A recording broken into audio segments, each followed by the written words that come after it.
ఇప్పుడు రాకీకి నచ్చినా రాకీ మెచ్చిన నువ్వు వచ్చావు. అందుకే అందుకే నాకు చాలా ఆనందంగా ఉంది. కాలు కిందికి దిగింది, కళ్ళల్లో వినయం పెరిగింది. కాలు మీద కాలు దించావంటే త్వరలో నా కాలు కింద చెప్పులా చేసుకోవడం ఖాయం. వినయం పెరిగింది అంటే అతి త్వరలో దీన్ని నా చెప్పు చేతల్లోకి తీసుకోవడం పక్కా. అక్క, అనుకోకుండా ఇంట్లోకి ఎంటర్ అయ్యాను. అందరూ శత్రువులైపోతారేమో అనుకున్నాను. థ్యాంక్స్ అక్క, నువ్వు నన్ను అర్థం చేసుకుంటున్నావు. I'm very happy. ఎవరు కావాల్సిన వాళ్ళో ఎవరు కాని వాళ్ళో నాకు ఇట్టే తెలిసిపోతుంది. నిన్ను చూడగానే చూడముచ్చటగా ఉంది. రాకీకి పర్ఫెక్ట్ పార్ట్నర్ అనిపించింది. ఈ ఇంటికి నువ్వే కరెక్ట్ కోడలివి అనుకున్నాను. థ్యాంక్ యూ వెరీ మచ్ అక్క. కొత్త ఇల్లు, కొత్త మనుషులు, ఎలా ఉంటుందో, ఎవరితో ఎలా ఉండాలో బాగా టెన్షన్ పడ్డాను. ఎలా మేనేజ్ చేయాలా అని చాలా వరి అయ్యాను. నిన్ను చూశాక, నీ మాటలు విన్నాక నాకు చాలా ధైర్యంగా అనిపిస్తుందక్క. ప్రియాంక, నాకు నచ్చని వాళ్లను నా దగ్గరికి కూడా రానివ్వను. కానీ నాకు నచ్చిన వాళ్లకు నేను ఎప్పుడు తోడుగా ఉంటాను. నువ్వు నా సొంత చెల్లెలా అనిపిస్తున్నావు. అందుకే నీకు సపోర్టుగా ఉండాలి అనిపిస్తుంది. నీకు ఎప్పుడు ఏ అవసరం వచ్చినా, ఏం కావాలనిపించినా ఈ అక్క ఉందని అస్సలు మర్చిపోకు. ఇక్కడ ఎలా ఉండాలో, ఎవరిని ఎలా డీల్ చేయాలో అన్నీ నేను చెప్తాను. నిన్ను ఒక కరెక్ట్ దారిలో నడిపిస్తాను. సొంత అక్కలా పలకరిస్తున్నావు, ఇంత కేర్ తీసుకుంటున్నావు. నాకు చాలా హ్యాపీగా ఉందక్క. అయ్యయ్యో, పర్లేదు ప్రియాంక. తోడి కోడళ్ళలా కాకుండా అక్క చెల్లెల్లా కలిసిపోతేనే ఒకరికి ఒకరు అండగా ఉండగలం. ప్రాబ్లమ్స్ ని పర్ఫెక్ట్ గా సాల్వ్ చేసుకోగలం. సరే, మరి నేను వెళ్తాను.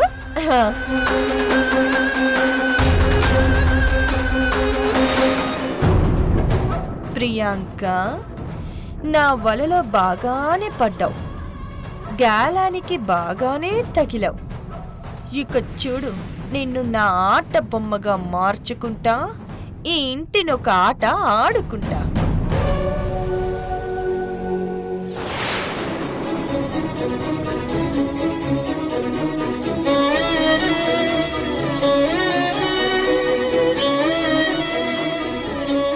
మర్యాద తెలియని వాళ్ళు, బాధ్యతలు తెలుసుకోలేని వాళ్ళు ఈ ఇంట్లో ఉండడానికి వీల్లేదు. మర్యాదగా ఇక్కడి నుంచి వెళ్ళిపో. భార్య అనే పదానికి అర్థం తెలియని వాళ్ళని, దానికి అనర్హులైన వాళ్ళని ఏ మగాడు భార్యగా స్వీకరించడు.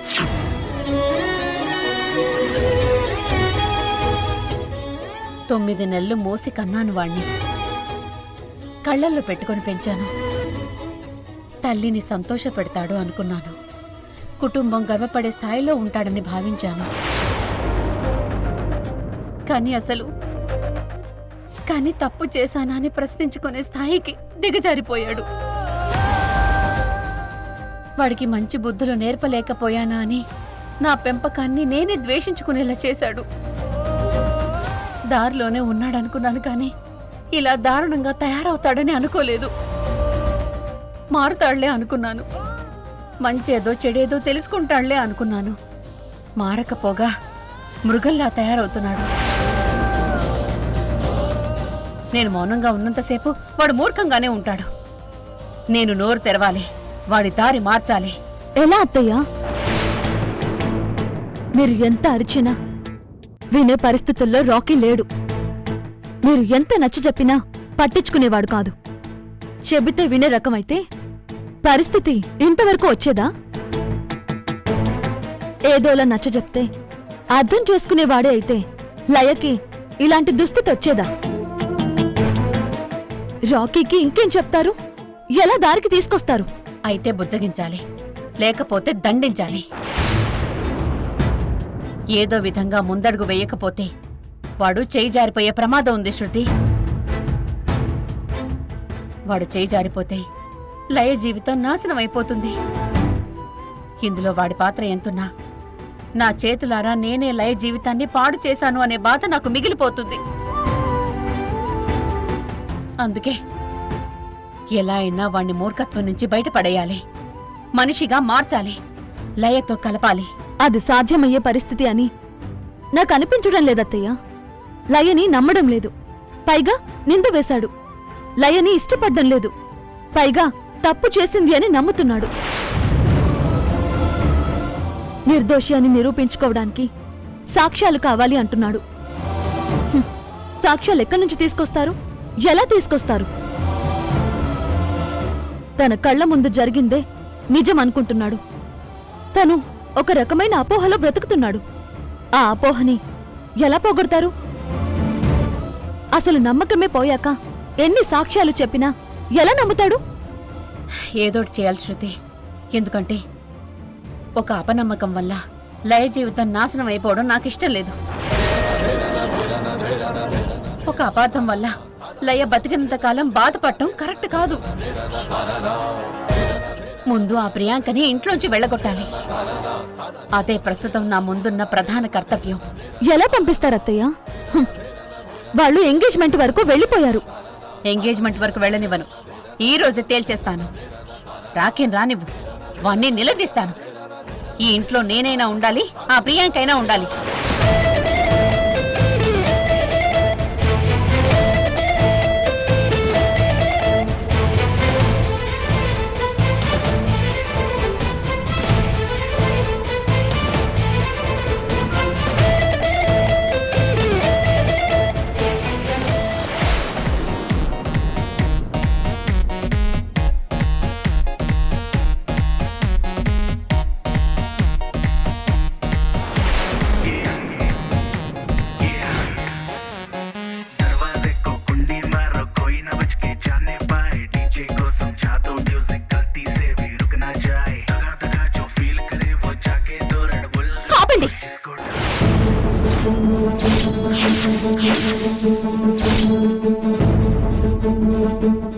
పద్ధతి గల ఇల్లు అనుకుంటున్నారా లేదా పప్పు అనుకుంటున్నారా? తాగి తందనాలాడుతున్నారు. ఇది మర్యాదస్తులుండే ఇల్లు. మర్యాదగా ఇక్కడి నుంచి అందరూ వెళ్ళిపోండి. మర్యాద గురించి నువ్వు మాట్లాడుతున్నావా? మనుషులకు విలువివ్వని దానివి, కట్టుకున్న భర్తనే మోసం చేసేదానివి నువ్వు మర్యాద గురించి మాట్లాడుతున్నావా? చూస్తుంటే నాకే నవ్వొస్తుంది. అయినా నువ్విప్పుడు ఇంటికి పని మనిషివి. పని చేసుకొని బతికేదానికి ఇంత పొగరుండకూడదు. కామ్గా పని చేసుకోవాలి, కూల్గా చెప్పింది వినాలి. నెల అయ్యేసరికి నోరు మూసుకొని ఇచ్చిన జీతం తీసుకోవాలి. అంతేగాని జీతం ఇచ్చే వాళ్ళ మీద అరవకూడదు. ఏ ప్రియాంక, ఏం మాట్లాడుతున్నావు? పద్ధతిగా మాట్లాడు. నీ హద్దులు తెలుసుకొని మాట్లాడు. ఎవరు పని మనిషి? లయ రాఖీ చేత తాళి కట్టించుకొని వచ్చిన ఈ ఇంటి కోడలు నువ్వు. రాఖీ పిలవగానే తోకోపుకుంటూ వచ్చిన పెంపుడు జంతువి. పెళ్లి కాకుండా ఒక మగాడి చేత తాళి పడకుండా వాడితో ఒకే ఇంట్లో ఉండడానికి వచ్చావు. మరొక ఆడదాని మొగుణ్ణి లాక్కోవడానికి తయారయ్యావు. ఈ లోకం లయని పద్ధతిగా ఒక భర్తకి భార్య అంటుంది. కాని నీలాంటి వాళ్ళనేమంటుందో తెలుసా? బరి తెగించింది అంటుంది. ఆడదంటే అనుకువకి అద్దం పట్టాలి అంటారు. ఆడదంటే అన్నీ తెలుసుకొని నడుచుకోవాలి అంటారు. కాని నువ్వు సిగ్గు ఎగ్గు వదిలేసి ఒకరి జీవితంలోకి దూరి వాళ్ల కాపురాన్ని నాశనం చేయాలి అనుకుంటున్నావు. ఇదే నన్ను జీవితం, ఇదే నన్ను సంస్కారం. ఒక సంస్కారం లేని పిలవగానే మీకు కూడా సిగ్గు లేదని ఎగేసుకొచ్చారా? మా పర్వంతా గంగలో కలిపే ఈ ప్రియాంక పిలవగానే తైతక్కలాడ్డానికొచ్చారా? మిమ్మల్ని మీ తల్లిదండ్రులు ఎలా పెంచారో నాకు తెలీదు. కానీ ఈ ప్రియాంక లాంటి క్యారెక్టర్ లేని వాళ్లతో తిరిగితే మిమ్మల్ని కూడా క్యారెక్టర్ లేని వాళ్ళు అనుకుంటారు. మీరు కూడా బరి తెగించి తిరుగుతున్నారని జనాలందరూ లెక్క కట్టేస్తారు. మీకు మీ జీవితాల మీద శ్రద్ధ లేకపోవచ్చు, కానీ నా ఇంటికో పరువు ఉంది. మీకు మీరుగా వెళ్తే మర్యాద దక్కుతుంది. లేకపోతే పోలీసుల్ని పిలిపించి పంపించాల్సి ఉంటుంది. నీదింత గొప్ప అంత గొప్ప అని చెప్పుకున్నావు, నీ గొప్పతనమేంటో తెలిసిపోయింది. చీ అనిపించుకునేంత దిగజారిపోయావని అర్థమైంది. చూడు, పార్టీలు పెట్టే సత్తా ఉంటే పిలువు, అది చేతగాకపోతే నోరు మూసుకొని ఓ మూలన పడుండు. అంతేగాని పిలిచి ఇలా అవమానించకు. పదండ్రా.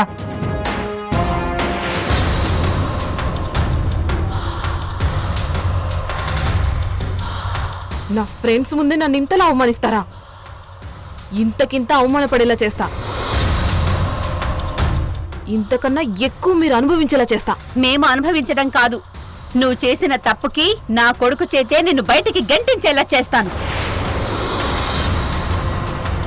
మళ్ళీ నువ్వు ఇంటి వైపు కూడా చూడకుండా చేస్తాను.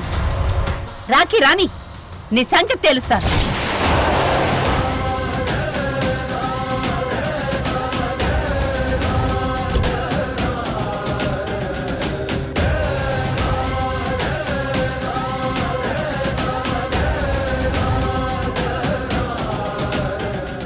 రాకీ, చూడు రాకీ, నువ్వు లేని టైం చూసి అంతా కలిసి నన్ను ఏడిపిస్తున్నారు.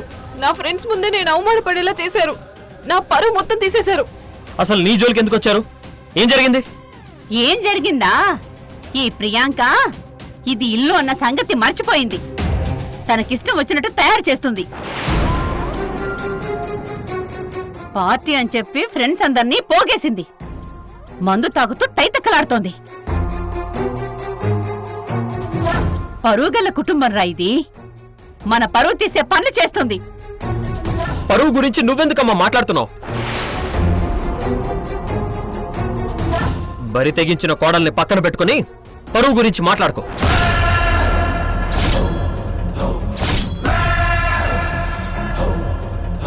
నీ కొడుకు ఫ్రెండ్ తో సంబంధం పెట్టుకున్నా నీ కోడలికి సపోర్ట్ చేస్తూ పరువు గురించి మాట్లాడుకో. రాకీ,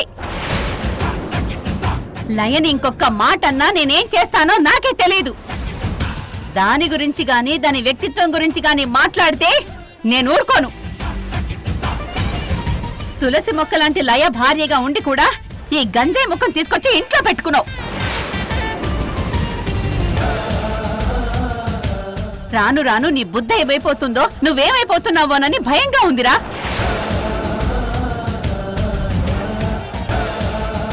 రాకీ, మీ అమ్మ నోటికొచ్చినట్టు మాట్లాడుతోంది. అన్నరాని మాటలన్నీ నన్ను అంటోంది. తిరిగి ఒక్క మాట కూడా అనకుండా చూస్తూ ఊరుకుంటావేంటి? వాణ్ణి కూడా అంటాను. వాణ్ణిలా తయారు చేసిన నిన్ను అంటాను. ఏంటమ్మా ఇదంతా? ఫ్రెండ్స్ ని పిలిచింది, పార్టీ చేసుకుందాం అనుకుంది. ఈ మాత్రం దానికే కొంపలు మునిగిపోయినట్టు కేకలేస్తావేంటి? కొమ్మలు మునిగిపోవడం కాదురా, కడుపు కాలిపోతుంది. ఇన్నాళ్ళు నువ్వు తాగినా తిరిగినా ఏమీ అనలేదు.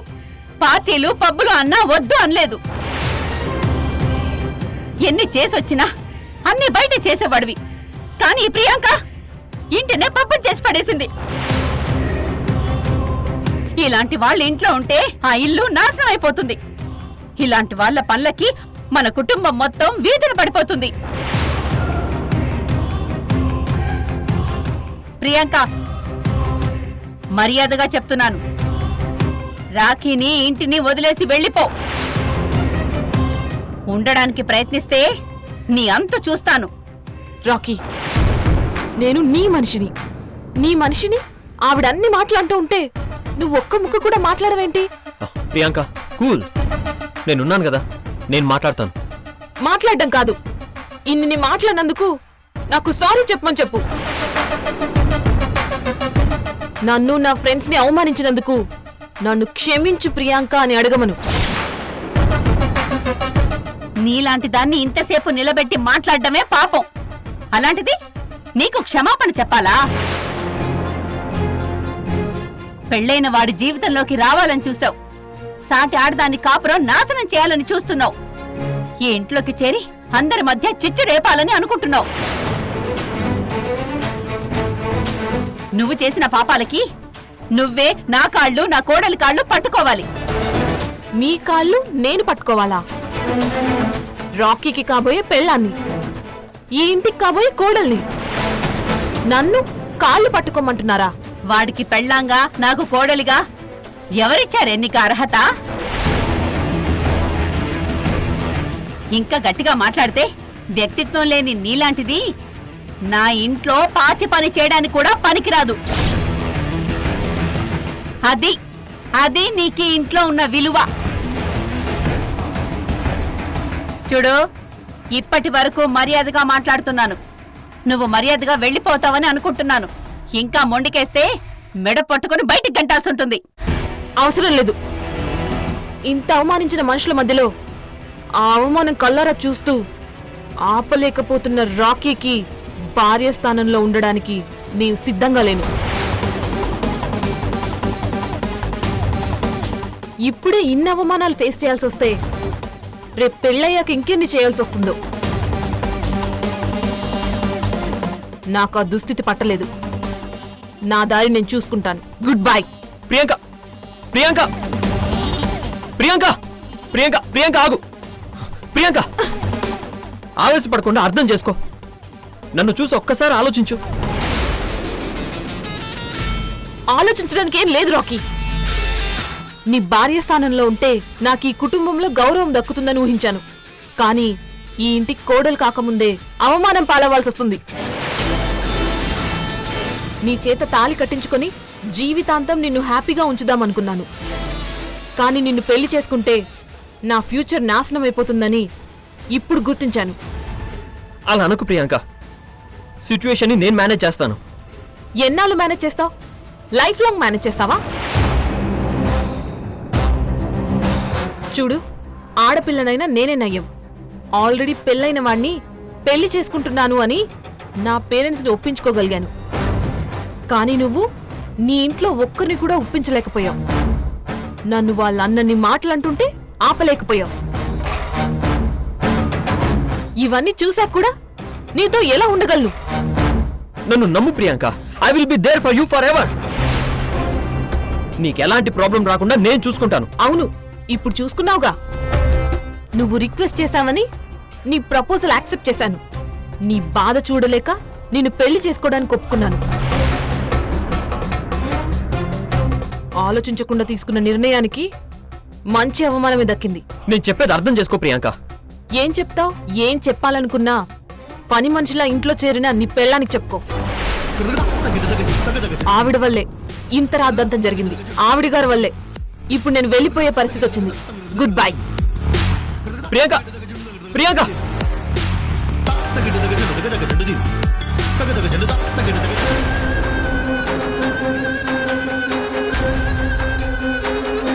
ఈ ఇంటికి పట్టిన పీడ విరగడైపోయింది.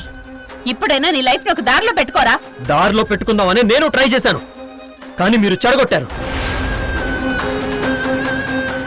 లయని వదిలేసి సంతోషంగా బతుకుదాం అనుకున్నాను. నేను సంతోషంగా బతకడం మీకు ఇష్టం లేదు. ఈ ఇంట్లో నాకు ఇష్టం వచ్చినట్టు బతికే హక్కు నాకు లేకుండా చేస్తున్నారు. నా ఫ్యూచర్ని నేను హ్యాపీగా డిజైన్ చేసుకుందాం అనుకుంటే మీరు ఆపేస్తున్నారు. ఏం చేయాలో నాకు తెలుసు, అదే చేసి చూపిస్తాను.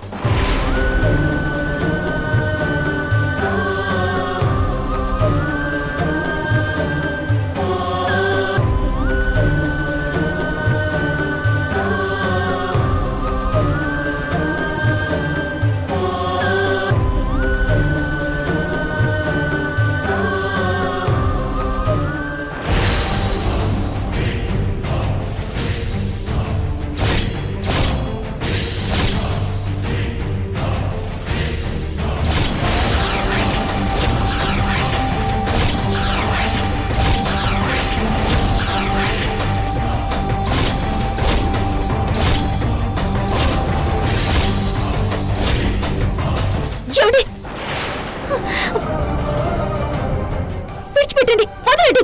వదులు! నా మాట వినండి. వదులు! నన్ను చావనివ్వు. నేను చెప్పేది వినండి. నాకు ఇష్టం వచ్చినట్టు బతికే అవకాశం లేనప్పుడు చావడమే బెటర్. అయ్యో, ఆవేశపడకండి. నేను చెప్పేది వినండి.